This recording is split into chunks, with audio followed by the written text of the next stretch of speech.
Subhanahu wa taala. Amin.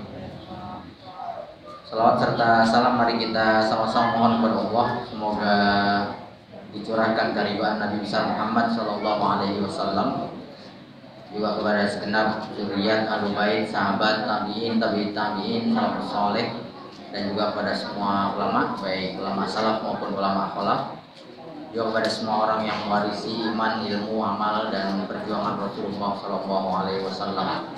Tidak intinya kita senantiasa bermohon kepada Allah, mudah-mudahan nanti di hari kiamat kita semua mendapatkan syafaat Rasulullah sallallahu alaihi wasallam.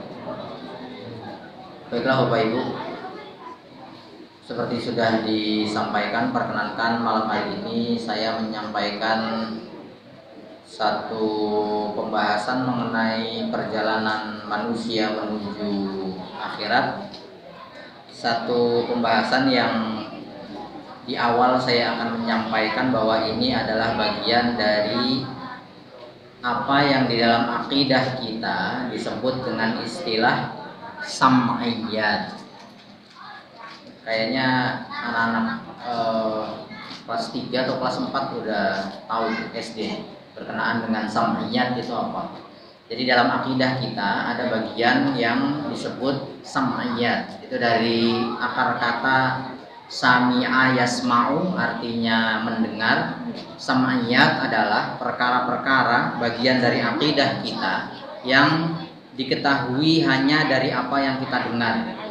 Jadi dalil sam'i baik dari Allah dituangkan dalam Al-Quran dan hadis qudsi maupun dari Rasulullah Shallallahu Alaihi Wasallam.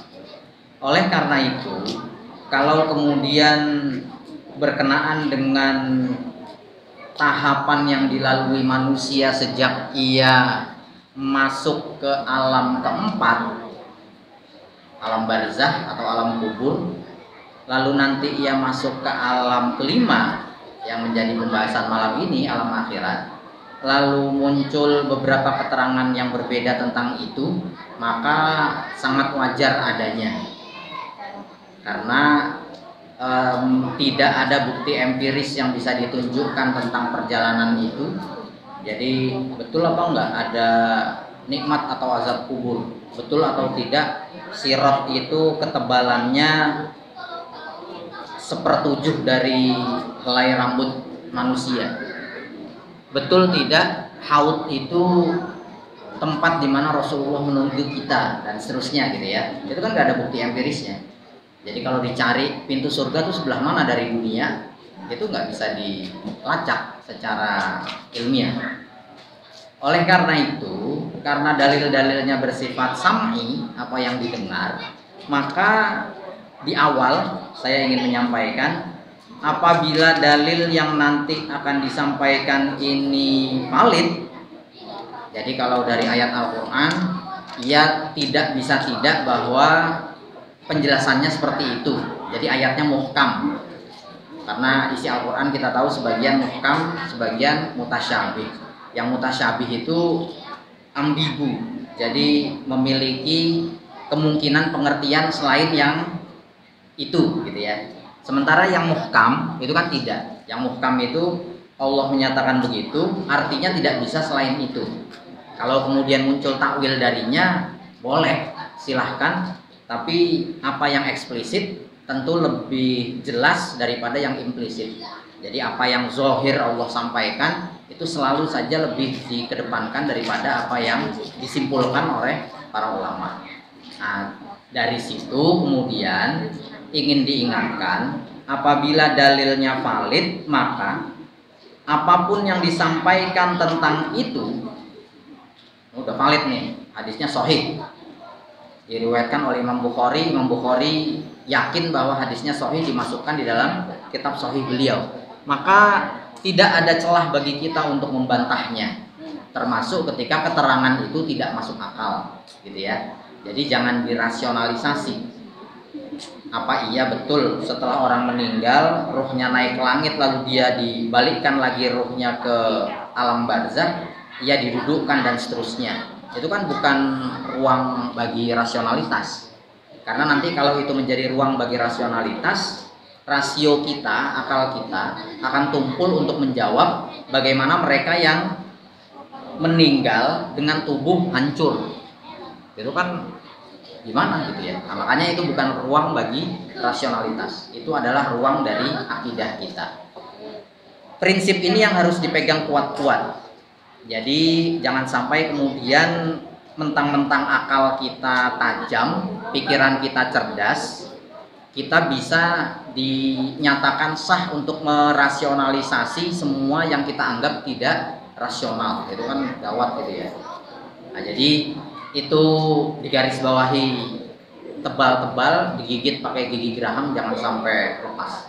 Nah, saya akan memulai dari, karena pembahasannya tentang perjalanan akhirat dan kita tahu di sini belum ada yang pernah mengalaminya kan? Iya Pak, demi Allah saya belum pernah mati, sekali aja nggak pernah.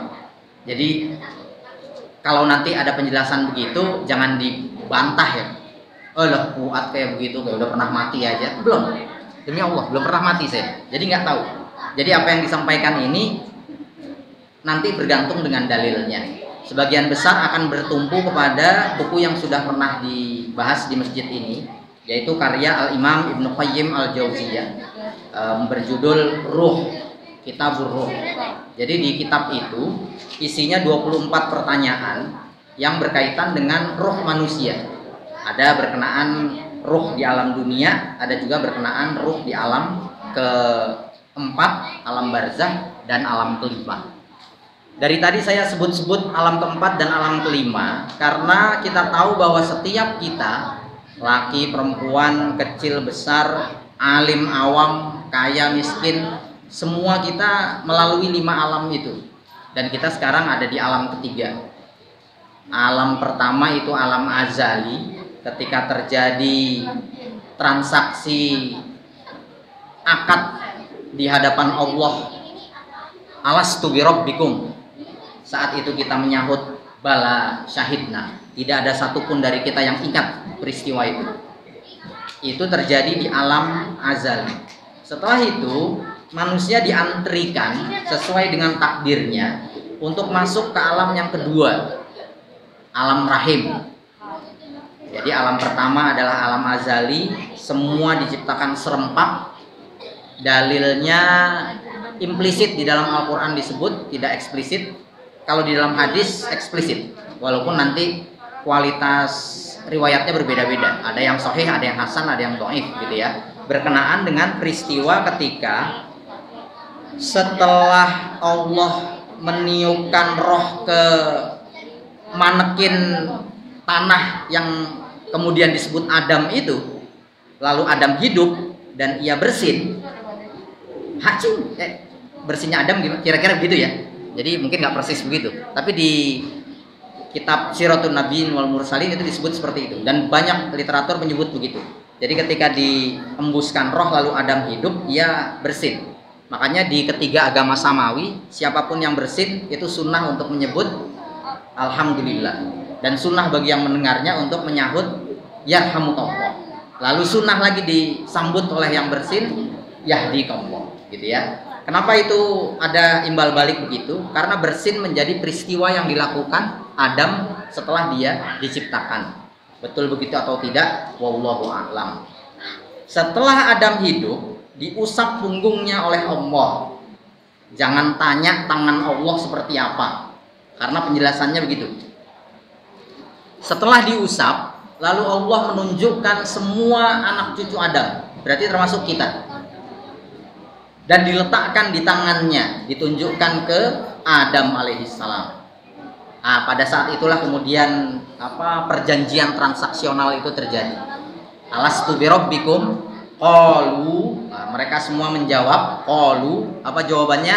Bala syahid. Nah, pada saat itu semua kita menjawab kami bersaksi. Itu terjadi di alam azali. Semua kita sudah diciptakan rohnya. Setelah itu kita antri sesuai dengan urutan kemunculannya. Ada yang masuk ke alam rahim di masa Nabiullah Adam, ada yang masuk ke alam rahim di masa Nabiullah Nuh, ada yang masuk nanti lahir di masa Muhammad SAW. Ada yang ikut grupnya sahabat, ada yang ikut grupnya Abu Jahal, Abu Lahab, Abu Sufyan dan lain-lain. Kita kebetulan masuk grup yang lahir di Indonesia, tinggal di tempat yang kita diami sekarang. Jadi Allah sudah menetapkan takdir seperti itu dan nggak perlu iri juga. Ya Allah, mbok saya tuh mestinya antriannya agak duluan, jadi lahir bareng Rasulullah. Kan enak saya jadi sahabat, dijamin surganya. Kan kita selalu nganggap begitu. Nggak pernah dari kita, ya Allah, saya tuh jangan lahir bareng Rasulullah karena nanti saya bakal ikut Abu Lahab memusuhi Rasulullah. Nggak ada. Pasti sangka baik bahwa kita akan ikut menjadi golongan sahabat. Berkenaan dengan itu nyata adanya, karena kemudian kita tahu 4 bulan gumpalan daging itu mati, tiba-tiba jantungnya berdegup. Pada saat itulah kehidupan dimulai. Alam kedua, setelah itu janin masuk ke alam berikutnya, alam ketiga, alam dunia. Jadi alam pertama alam azali, alam kedua alam rahim, alam ketiga alam dunia. Singkat, alam dunia masing-masing kita nanti akan berakhir. Ada yang masih kecil meninggal, ada yang belia remaja meninggal, ada yang dewasa 45 tahun, 40 tahun, 47 tahun dan seterusnya meninggal. Ada yang tua. Jadi ukuran tua itu berarti umurnya melebihi usia Rasulullah wafat. Rasulullah wafat umur 61 tahun atau hitungan Komariah 63 tahun. Kalau lebih dari itu berarti dianggap tua, 70 tahun. Ada yang sangat tua, di atas 100 tahun baru wafat. Ada yang sangat-sangat tua, seperti Nabi Nuh. Nabi Nuh berdakwah 950 tahun. Umur beliau di sebagian riwayat disebut 1728 tahun. Saya nggak ngebayang tuh Pak kalau hidup selama itu. Iya, ketemunya dia lagi, belum ada mall, belum ada TV, nggak ada hiburan gitu ya. Di zaman Nuh itu umurnya bisa sepanjang itu. Benar begitu atau tidak? Wallahu a'lam. Tapi bahwa manusia nanti berujung pada kematian, iya. Nah, ketika kematian terjadi, Bapak Ibu sekalian, itulah kalau dalam bahasa hadisnya itu awwalu manzilatin min manazilil akhirah.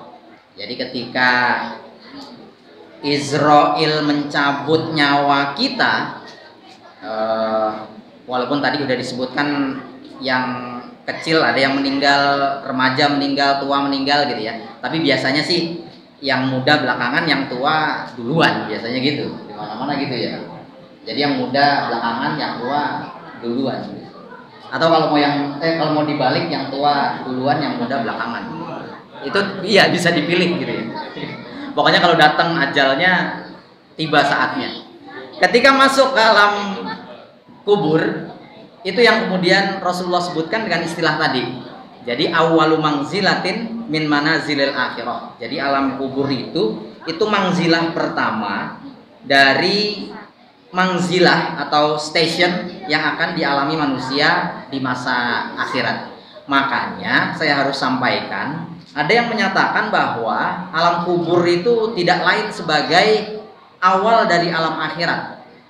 Jadi kalau tadi disebut alam azali, alam rahim, alam dunia, alam kubur atau alam barzah, setelah itu baru alam akhirat. Ada yang menyatakan enggak, setelah alam dunia langsung alam akhirat. Makanya ketika ayat di surah Yasin yang menyatakan mamba'atsana mim marqadina haza, itu diartikan seperti itu. Jadi ketika nanti dibangkitkan menjelang kiamat, itu memang rasanya seperti bangun tidur. Berkenaan dengan itu wallahu a'lam. Tapi yang kita ketahui, Rasulullah sendiri menyatakan alam kubur ada, eksis dan nyata. Simbolnya ya lubang 1x2 itu simbolnya itu. Tapi hakikatnya bukan itu. Karena kita tahu kalau hakikat alam kubur itu yang itu, tadi sudah di awal disebut, orang yang dikremasi akan menyulitkan malaikat untuk menginterogasinya. Jadi ada orang jahat gitu, nak ini ayah jahatnya setengah mati begini, terus gimana ya? Nanti kalau mati jangan lupa ayah dibakar, biar nanti malaikat datang bingung, ini di mana orangnya. Nggak begitu. Jadi kita udah selesai tentang itu, karena alam kubur tidak sama dengan kuburan. Jadi kuburan kan tinggal milih, di mana kuburan mau yang sederhana ada, kalau agak mahal di San Diego Hill itu nggak tahu sekarang tarifnya berapa, atau mau dikremasi di pantai utara Jakarta sana di Larut, terserah gitu ya. Tapi semua itu menjadi perlambang peralihan dari alam dunia ke alam akhirat. Di alam kubur kejadiannya sampai sini ada yang percaya, ada yang tidak. Maka percaya boleh, nggak percaya juga nggak masalah gitu ya. Karena nanti kalaupun nggak percaya, paling saya akan bilang ya silahkan alami sendiri. Gitu. Sesaat setelah seseorang meninggal, ia bisa melihat tubuhnya sendiri. Kalau ia beriman, ia akan minta agar tubuhnya itu segera dimakamkan. Begitu kata Rasulullah. Jadi kalau dia beriman lalu melihat tubuhnya tergolek, nggak bernyawa itu, dia akan minta agar tubuhnya segera dimakamkan. Tapi kalau orang yang tidak beriman, ia akan menjerit-jerit meminta agar tubuhnya tidak cepat dimakamkan. Berkenaan dengan itu kita tahu adab-adab bagi kita yang hidup berkenaan dengan mayat seperti apa. Rasulullah menguncinya dengan sabda yang berbunyi, kasru azmil mayyit kakasrihi hayyan. Merusak tulang orang mati, mayit, itu sama seperti merusak tulang orang hidup dari segi hukum, gitu ya. Adapun dari segi rasa saya nggak tahu karena belum mati. Jadi tolong nanti kalau ada yang duluan mati rasanya kayak apa dikabari gitu ya. Jangan lupa bawa HP, WhatsApp atau SMS bilang ternyata rasanya gini tat gitu. Itu begitu. Pokoknya Rasulullah sudah menyatakan rasanya seperti itu. Terkadang ketika kemudian yang hidup mengiring jenazah orang yang sudah meninggal, apabila ia orang baik, malaikat ikut mengiring kepergian orang baik itu. Dalam beberapa hadis sering disebut ada beberapa sahabat yang mengalami itu, termasuk ketika wafatnya seorang sahabat Rasulullah, lalu beliau mengiring ke makam dengan jalan berjinjit. Jadi ada satu hadis masyhur menyebut satu saat Rasulullah pernah mengiring ke makam jenazah sahabat itu dengan jalan berjinjit. Ujung kakinya itu ditumpukan ke tanah, sementara bagian belakangnya, tumitnya itu diangkat. Sahabat yang melihat itu tentu merasa ganjil, kemudian bertanya, wahai Rasul, kenapa engkau berjalan seperti itu? Rasulullah lalu bilang, aku takut menginjak kaki malaikat karena berjejalan mereka ikut mengiring sahabat yang meninggal ini, gitu ya. Jadi isyarat-isyarat seperti itu ada, makanya wajar kalau kemudian mereka yang hidup muslim lalu mengiring jenazah saudaranya wafat itu mendapatkan qiraton, itu mendapatkan 2 qirat kebaikan. Itu memang karena luar biasa Pak. Kalau orang soleh terus kita antarkan, itu jangankan kita, bahkan malaikat pun ikut mengiringnya. Singkat, dikubur. Setelah dikubur, di kitab Ar-Ruh itu dinyatakan nyawanya dibawa ke hadapan Allah. Jadi berarti kecepatannya sangat cepat, karena menembus 7 lapis langit, dibawa ke hadapan Allah. Jadi belum mungkar nakir datang, belum, tapi langsung dibawa ke hadapan Allah. Di perjalanan itulah hadis yang menyatakan ada malaikat-malaikat langit ketika ruh itu melesat ke atas, itu mereka takjub karena semerbak. Ini apa ini? Harum seperti ini. Itu ketika itu dinyatakan begitu, lalu malaikat bertanya seperti itu, ruh yang melesat itu kemudian diketahui sebagai ruh orang soleh. Jadi ketika ia melesat ke hadapan Allah, soleh, aromanya semerbak, malaikat yang menghuni langit lapis pertama, kedua, dan seterusnya itu merasakan kenyamanan, harumnya. Sebagaimana kalau yang melesat itu roh jahat, malaikat akan bergaduh karena baunya busuk. Ya, di dalam hadis disebut seperti itu, di kitab Ar-Ruh disebut seperti itu. lalu dihadapkan ke Allah, baik yang soleh maupun yang toleh, yang durhaka maupun yang baik. Setelah itu baru ia dikembalikan ke alam kubur. Rasulullah menyederhanakannya dengan ilustrasi mayat yang digeletakkan di kuburan itu. Saya sebut itu disederhanakan karena nanti menjadi muskil apabila itu kita rasionalisasi. Orang meninggal di laut misalnya, seperti yang masih hangat ke 53 awak kapal KRI Nanggala 403, itu komandan 402, itu komandannya tadi pagi ibunya bikin doa bersama di rumah. Kebetulan saya hadir dan nggak kuasa kami itu nahan. Jadi ibunya sudah berangkat ke Bali untuk itu. Anaknya lama di Depok Timur itu ternyata tinggalnya, Pak Hari Setiawan, kolonel kalau nggak salah. Dan apalah gitu ya, komandan satuan kapal selam itu. Ternyata itu oksigen 72 jam itu untuk 32 orang. Kan isinya 53. Itu karena habis latih kan, itu lepas torpedo itu. Isinya itu 32. Jadi ABK-nya 49, itu biasanya diawaki 32 orang. Cuma karena kemarin sedang latihan itu, maka kemudian komandan KRI-nya ikut, komandan satuan kapal selamnya yang nggak biasa ikut itu Pak Hari itu ikut juga gitu. Ya itu ajalnya ya Pak.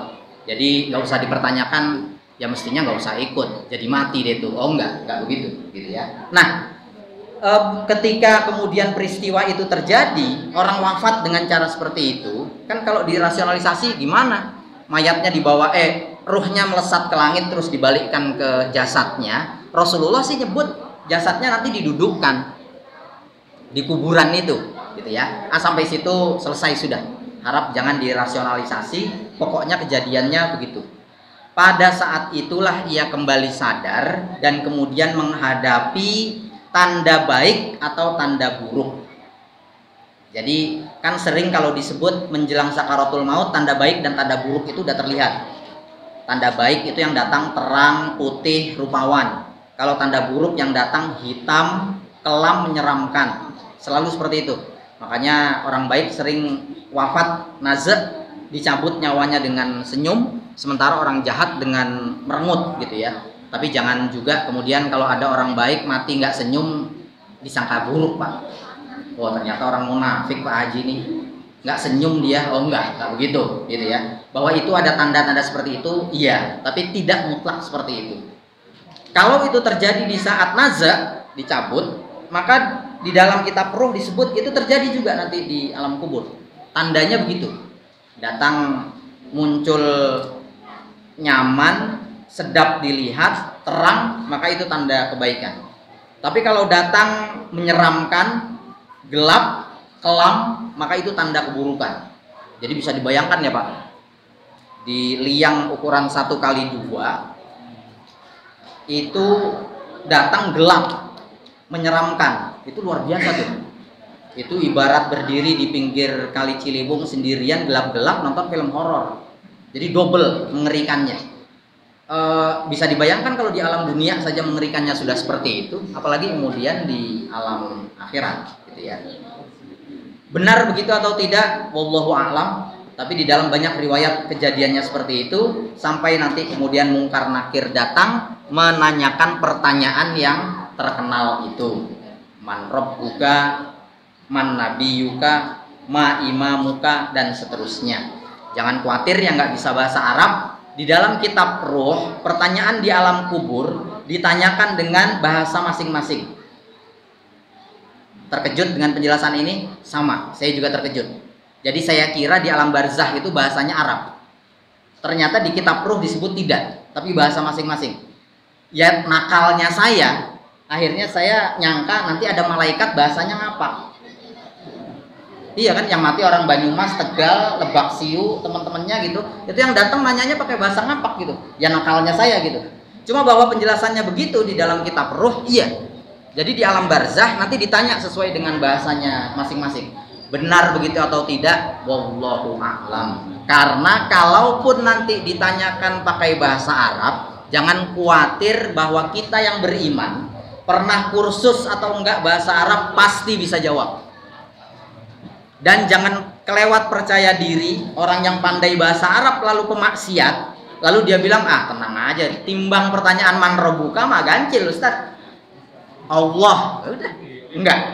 Karena di dalam hadis enggak disebut begitu. Di dalam hadis dinyatakan apabila ia orang beriman, ia akan menjawab Allahu Rabbi dengan bahasa yang fasih, terdengar jelas. Baik ia bisa bahasa Arab ataupun tidak, baik malaikatnya tanya pakai bahasa Arab ataupun bukan, nggak ada masalah. Pokoknya yang penting soleh, ahli ibadah, baik, pasti bisa jawab. Karena Rasulullah menyatakan para pemaksiat ketika ditanya oleh malaikat mungkar nakir seperti itu, mereka hanya menjawab bunyi hadisnya begitu. Itu nggak tahu itu untuk gambarkan apa, mungkin gitu kayak orang rep itu kali ya, tahu jawabannya tapi nggak bisa jawab, kira-kira begitu ya. Nauzubillah sih, saya nggak berani membayangkan gitu ya. Saya kan pengennya man rabbuka Allah, beres udah nggak usah tanya yang lain, udah beres nih kayaknya gitu. Kita pengennya gitu ya. Tapi Rasulullah menjelaskan begitu, maka begitu adanya. Setiap kali pertanyaan salah maka akan dihantam sampai melesak tubuhnya ke dalam tanah. Berkenaan dengan itu wallahu a'lam, dan harap jangan dirasionalisasi. Termasuk pernyataan Rasulullah akan muncul ular namanya tinnin berkepala 9, siap menggigit dari arah manapun mereka yang pemaksiat. Nah, itu kan kalau di rasional nggak logis lah itu. Gimana kalau kemudian dimakamkan di peti marmer atau di balsem kayak Lenin itu kan dibalsem, atau dibalsem kayak Fir'aun gitu. Enggak tuh, baik-baik aja dia, enggak digigiti ulat dan ular gitu ya. Enggak seperti itu. Bahwa Rasulullah menyatakan ada simbol-simbol seperti itu, maka kita yakini demikian adanya. Itu bagian dari sam'iyat, kita diminta untuk mempercayainya. Yang penting kita berbuat baik dulu. Makanya nanti gambarannya di alam kubur yang sendirian itu datang cahaya terang. Lalu orang itu bertanya, siapa engkau? Kenapa engkau menemaniku di tempat gelap ini dengan cahaya terangmu? Lalu dia bilang, aku bacaan Qur'anmu gitu. Jadi kalau yang bacaannya Quran baik Pak, nanti akan datang terang. Tapi kalau kita kayaknya agak redup-redup dikit ya, karena bacanya meleset-meleset gitu, matnya kurang, makhrajnya meleset gitu. Wallahu a'lam. Tapi Rasulullah menyatakan begitu. Singkat, alam kubur demikian adanya. Dalilnya banyak, berlimpah, disilahkan ambil mana yang valid dan yang tidak boleh dijadikan sebagai sumber informasi sampai nanti hari kiamat terjadi. Dan karena alam kubur itu lepas dari waktu dunia, maka jangan pernah mempertanyakan betapa malangnya Qabil karena dia hidup di masa Nabi Adam harus menjalani ribuan tahun masa alam kubur. Dan berapa beruntungnya orang yang jahat lalu mati besoknya kiamat. Baru sehari dia di alam kubur, besoknya dibangkitkan. Mujur dia, belum babak belur gitu. Bayangkan kalau Qabil Pak membunuh Habil gitu kan ya, itu dari ribuan tahun dia. Atau agak mundur dikit, mereka yang durhaka melawan Nuh, itu kan ribuan tahun juga. Kalau Rasulullah ya berarti sekarang udah 1400 tahun. Enggak seperti itu. Karena alam kubur lepas dari waktu dunia. Siapapun yang masuk ke alam itu merasakan baik, ia akan merasakan kebaikan langgeng, sentosa, lestari gitu ya. Sementara yang ditimpa keburukan, ia akan sengsara, penuh nestapa gitu dalam alam kuburnya. Israfil meniup sangkakala pertama. Ini saya percepat karena waktunya udah malam. Israfil meniup sangkakala pertama, semua yang hidup mati. Ditiup sangkakala kedua, semua yang mati hidup. Pada saat itu alam akhirat dimulai. Ketika manusia dikumpulkan di satu tempat namanya mahsyar, memang betul. Jadi ketika disebut mahsyar, hasyar artinya pembangkitan. Tempatnya seperti apa? Banyak hadis menyebut tanahnya seperti perak, Banyaklah hadis-hadis seperti itu. Karena nanti matahari akan didekatkan, dan jangan dirasionalisasi juga. Karena ketika matahari didekatkan lalu manusia terendam oleh keringat mereka, ketinggian keringat yang merendam itu sesuai dengan amal baiknya. Mereka yang memiliki amal baik lalu bermaksiat sedikit, rendamannya hanya merendam setinggi mata kaki. Yang agak banyak selutut, yang parah sedada, yang durhaka tenggelam oleh keringatnya. Jangan pernah bayangkan seperti apa hakikatnya, tapi keterangannya begitu. Bahwa semua dikumpulkan tanpa busana, iya, valid. Karena Aisyah bertanya kepada Rasulullah, wahai Rasulullah, kalau di mahsyar itu dikumpulkan tanpa busana, tidakkah memalukan? Laki perempuan dikumpulkan tanpa busana, apa enggak memalukan? Rasulullah hanya menjawab tidak. Karena pada saat itu wahai Aisyah, semua orang masing-masing sibuk memikirkan dirinya sampai tidak sanggup melirik ke orang lain. Jadi berkenaan dengan itu, wallahu a'lam bishawab. Lalu setelah itu hisab dimulai sesuai dengan antrian kita masing-masing.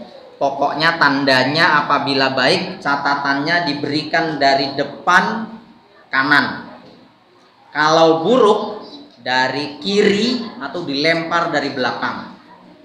Catatannya seperti apa? Wallahu a'lam. Pokoknya di situ catatannya lengkap, baik dosa besar ataupun dosa kecil, baik pahala serius maupun pahala yang remeh. Disebut seperti itu. Dan pasti seperti itu, karena dalilnya di dalam Al-Qur'an jelas disebut. Ketika orang yang tidak pernah mendengar kayak begini nih, menerima catatan amalnya, mereka terkejut. Catatan apa ini? Allah menyatakan di dalam Al-Quran begitu. Kalau kita nggak terkejut, kita paling nanti deg-degan aja bukanya. Bagus apa enggak nih rapotnya, paling begitu. Tapi nggak terkejut. Oh iya, ternyata bener ada catatannya. Karena dulu pernah dengar ceramah kayak begitu gitu. Tapi mereka yang nggak tahu berita seperti ini, mereka akan terkejut. Dan lebih terkejut ketika membuka catatan itu, semuanya lengkap.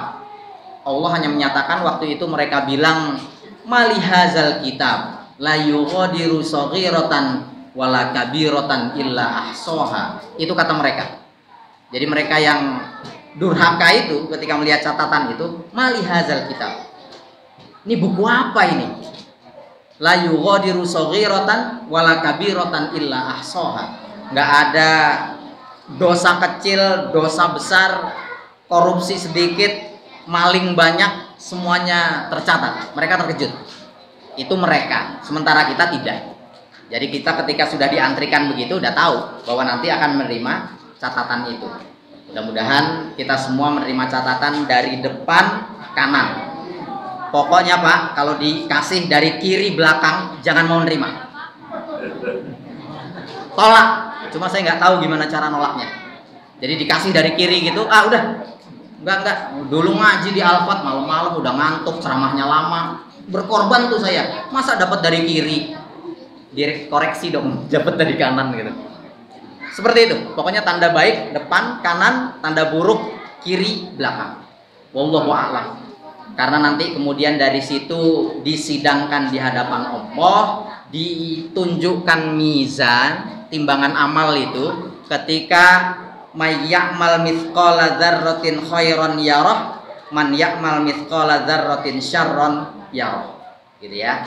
Jadi pada saat itu nanti kita tahu amal wajib ditimbang. Kalau masih kalah berat dengan kemaksiatan, Allah akan bertanya kepada malaikat, hallahu min nawafil. Ini awal wajibnya udah ditimbang. Ternyata masih tekor, lebih berat amal buruknya. Allah akan bilang, malaikat, dia ada amal sunnahnya nggak? Kalau ada, ditambahkan, gitu ya. Makanya pentingnya amalan sunnah itu. Jangan pernah meremehkan amalan sunnah, karena ia yang nanti menambal amalan wajib. Para ulama berbeda pendapat soal urutannya Bapak Ibu sekalian. Jadi setelah mizan, hisab itu apa? Ada yang menyatakan langsung sirot, karena sirot itu membentang di atas jahanam. Jadi sirot itu dibentangkan di zohri jahanam, yang ujungnya ke surga. Makanya kalau yang nakal-nakal suka konyol tuh Pak. Makanya kalau bikin dosa jangan tanggung-tanggung. Jadi nanti dilempar ke jahanam, nyeplos ke surga. Itu benar begitu atau enggak? Wallahu a'lam. Tapi kita sebagai mukmin muslim meyakini adanya sirat, adanya timbangan itu. Maka kemudian di situ kita diantrikan. Itu terjadi sebelum pertemuan kita dengan Rasulullah di Haud atau sesudahnya? Para ulama beda pendapat. Karena Haud itu yang merupakan muara dari sungai Kausar. Jadi yang inna a'toina kal Kausar itu kan sungai di surga. Haud itu kan telaga. Jadi Rasulullah bilang ke sahabat, wahai sahabatku, aku akan menunggu kalian dan orang beriman nanti di Haud, di satu telaga namanya Haud. Karena Haud dalam bahasa Arab artinya telaga. Para ulama beda pendapat, Haud itu Kausar bukan? Karena Al-Kausar itu sungai di surga. Makanya kemudian ulama menyatakan kayaknya Haud itu sebagai muara dari aliran sungai Kausar. Kalau Kausar itu dinyatakan di beberapa tafsir sebagai Nahrun fil Jannah, sungai yang mengalir di surga, berarti itu terjadi setelah Sirat. Beres lewat, ada yang ngebut cepat seperti kilat, ada yang lari, ada yang merangkak gitu ya. Nggak masalah Pak kalau merangkak, pokoknya sampai. Yang nauzubillah itu terpleset ke bawah. Dan jangan pernah bayangkan, oh kalau begitu saya belajar lewat tali aja Ustaz. Nanti kalau seimbang kan minimal udah pernah latihan. Enggak begitu. Pokoknya disebut seperti itu. Makanya kayaknya Haud Kausar itu setelah Sirat. Karena di situ kemudian Rasulullah menunggu kita. Di situ yang kemudian sahabat bertanya kepada Rasulullah, wahai Rasul, engkau berjanji menunggu kami di Haud? Iya. Menunggu orang mukmin juga? Iya. Kami tahu engkau akan mengenali kami ketika engkau menunggu kami di Haud. Tapi bagaimana engkau bisa mengenali orang-orang mukmin yang tidak pernah berjumpa dengan engkau? Saat itu Rasul bilang, aku akan mengenali mereka dari bekas wudhu mereka, min asaril wudhu. Itu seperti seorang penggembala yang melihat kawanan domba hitam, di tengahnya ada domba putih, atau kawanan domba putih, di tengahnya ada kawanan domba hitam, atau macam-macam lah versi hadisnya. Ada yang menyatakan kuda dan seterusnya. Tapi pokoknya orang mukmin muslim pada saat itu tampak jelas tanda-tandanya. Makanya kemudian Rasul sampai menyatakan fa'asbighul wudu. Kalau wudu harap dilebihkan. Wajah itu kan batas atas, samping, bawah. Tangan, siku, kaki, mata kaki. Kata Rasulullah, asbid al wudu, lebihkan batasnya. Tapi ya jangan kebangetan juga ya Pak. Muka gitu, kepala semua gitu. Ya enggak juga. Tangan sampai sini ya enggak. Kata Rasulullah minta dilebihkan. Kenapa? Karena itu yang nanti akan bercahaya dan menjadi tanda umatnya Rasulullah SAW. Demikian benar atau tidak wallahu alam, tapi itu yang disampaikan. Nanti kemudian masing-masing akan ikut rombongannya. Rombongan umat Rasulullah diakui sebagai umatnya Rasulullah, diterima oleh beliau, akan bersama beliau masuk ke dalam surga. Mudah-mudahan kita termasuk golongan itu. Selesai sudah? Sampai surga, mudah-mudahan kita masuk surga. Mudah-mudahan ketemu lagi ya Pak. Dan tolong saya jangan dicari waktu itu. Ini Ustaz Fuad kemana? Karena kalau di rombongan itu nggak ada, udah pasti Pak. Nggak mungkin mampir di warteg mana gitu, nggak mungkin. Pasti mampirnya di neraka. Jadi mereka yang ibadah tapi bermaksiat, maka ia harus dicuci dulu. Ia nggak bisa ikut rombongan yang langsung masuk surga. Pasti akan mampirnya dicuci di neraka dulu. Dan jangan pernah anggap enteng, ya udah Ustaz, kalau gitu nggak apa-apa saya maksiat dikit, toh nanti ujung-ujungnya masuk surga juga. Jangan pernah membayangkan begitu. Karena bagian paling sejuk di neraka, bagian paling sejuk, paling nyaman di neraka itu adalah bagian yang dalilnya masyhur ya. Ketika telapak kaki ditempelkan di permukaannya, otak akan mendidih. Itu bagian paling dinginnya. Jadi jangan pernah membayangkan, ya udah kalau gitu asal mukmin muslim sholat dijaga sebisa-bisanya, maksiat dikit nggak apa-apa, nanti mampir neraka 10-20 tahun, jangan pernah begitu.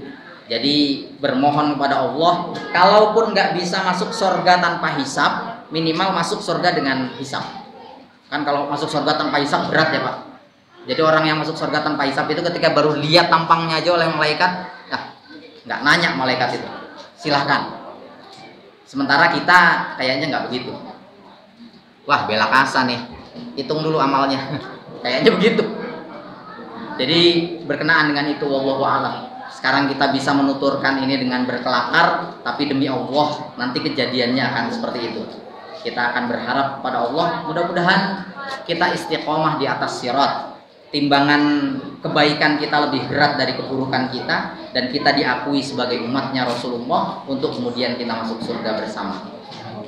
Terima kasih. Ada pertanyaan?